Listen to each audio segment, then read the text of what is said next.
Pada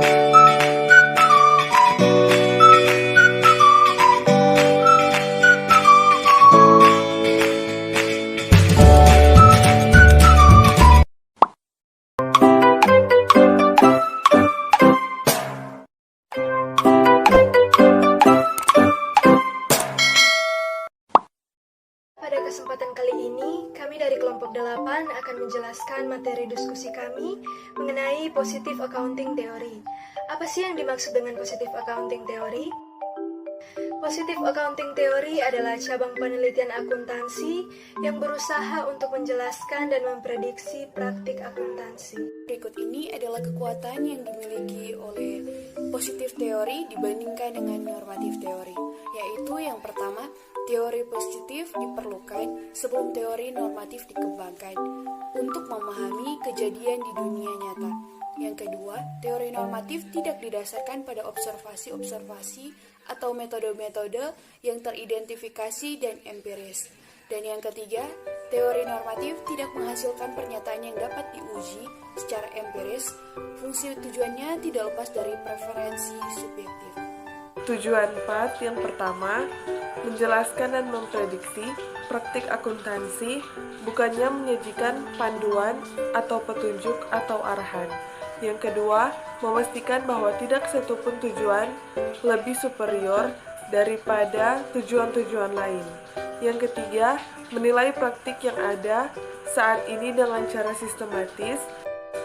Dan yang keempat, berupaya memodel hubungan antara akuntansi, perusahaan, dan pasar, dan menganalisis persoalan-persoalan dalam kerangka kerja ekonomi. Perkembangan teori positif menjadi 2 tahap. Yang pertama, capital market behavior.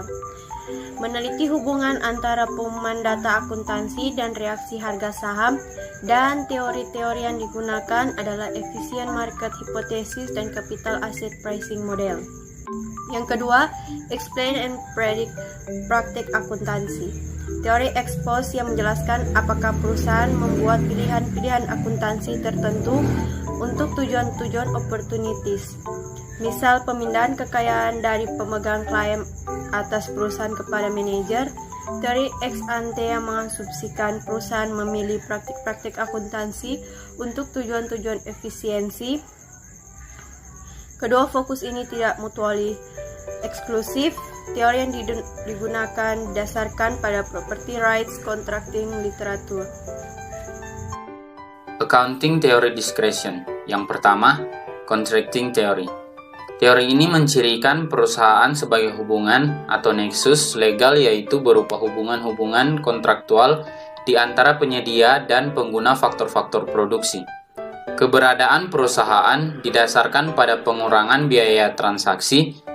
Perusahaan ada karena memberikan biaya yang lebih murah bagi para individu untuk bertransaksi melalui organisasi sentral daripada melakukannya secara individu. Selanjutnya, agensi teori, di mana hubungan terjadi karena ada kontrak yang membuat satu pihak atau prinsipal meminta pihak lain atau agen melakukan suatu tindakan untuk kepentingan prinsipal. Keduanya memaksimalkan utilitas mereka. Agen problem muncul bila agen bertindak yang tidak memaksimalkan kepentingan prinsipal dalam rangka memaksimalkan kepentingan sendiri.